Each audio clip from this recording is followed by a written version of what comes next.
Hi friends, இந்த வீடியோவானது தோல் வியாதி சம்மந்தப்பட்ட வீடியோ. தோல் வியாதியிலே ரொம்ப கொடிய வியாதி சொரியாசிஸ். ஏன்னா சொரியாசிஸுக்கு பல பேர் பல இடத்துல ட்ரீட்மெண்ட் எடுத்திருப்பாங்க. பல இடத்துல காசு செலவு பண்ணியிருப்பாங்க. ஆனால் அதில் பலன் கிடைச்சதா அப்படின்னு சொன்னால் அது கேள்விக்குறி தான். நாங்கள் குறைஞ்சிருக்கோம், மறுபடியும் அதிகமாக இருக்கோம். பல பேர் ட்ரீட்மெண்ட் பார்த்து விட்டுட்டு இருப்பாங்க. அதனால் இது அனுபவ ரீதியான ஒரு ட்ரீட்மெண்ட்டு. கவனமாக கேளுங்க. முதல்ல தோல் வியாதியை எதுக்காக ஏற்படுது, பொதுவான தோல் வியாதி, சொரியாசிஸ்னு இல்லை, எந்த தோல் வியாதியும் எதுக்காக ஏற்படுதுன்னு தெரிஞ்சுக்கணும். தோல் வியாதி எதுக்கு ஏற்படுதுன்னா, முதல்ல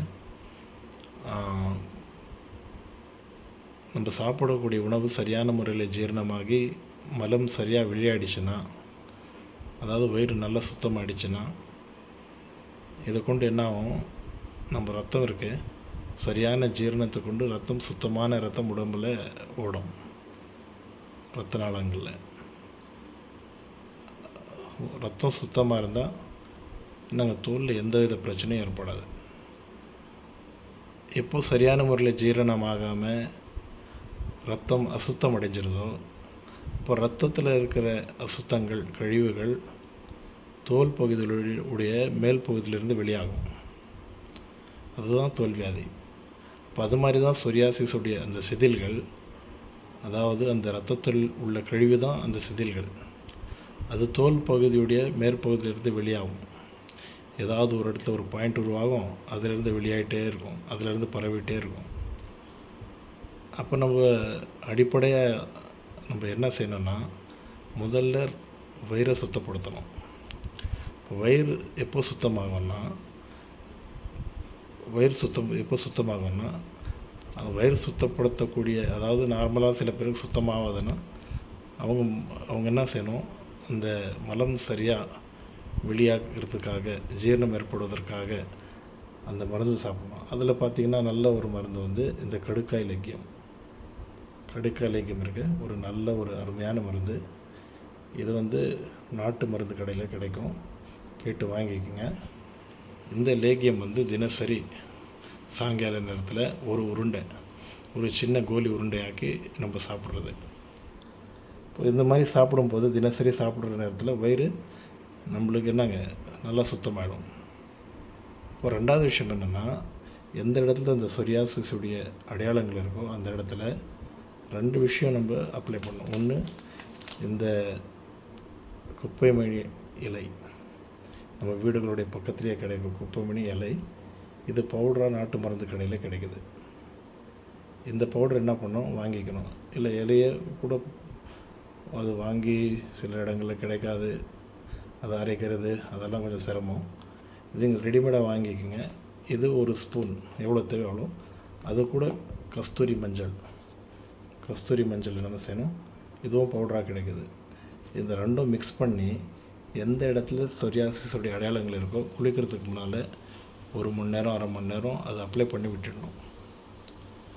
அதுக்கப்புறம் 1 மணி நேரம் கழித்து குளிச்சிடணும் தினசரி. ரெண்டாவது விஷயம், குளிச்சிட்ட பிறகு இது வெட்பாலை எண்ணெய். வெட்பாலை எண்ணெய், இது 777 ஒரு பிராண்டு. இதில் நிறைய பிராண்ட் இருக்குது. இதுவும் நாட்டு மருந்து கடையில் கிடைக்குது. இந்த வெட்பாலை எண்ணெய் என்ன செய்யணும்னா, தினசரி இந்த குளிச்சிட்ட பிறகு எந்த இடத்துல அந்த அடையாளங்கள் இருக்கோ அந்த இடத்துல அந்த வெட்பாலை எண்ணெயை நம்மளை அப்ளை பண்ணணும். அது இல்லாமல் நைட்டில் என்ன செய்யணும்னா, இது பெட்னோவேட், இந்த க்ரீம் பேர் பெட்னோவேட். கம்மியாக 20 ரூபா தான் இந்த க்ரீமு. இதில் நிறைய வெரைட்டி இருக்குது. பெட்னோவேட் ப்ளைன்னு கேட்கணும் கடையில். பெட்னோவேட் ப்ளைன்னு கேட்டால் கொடுப்பாங்க.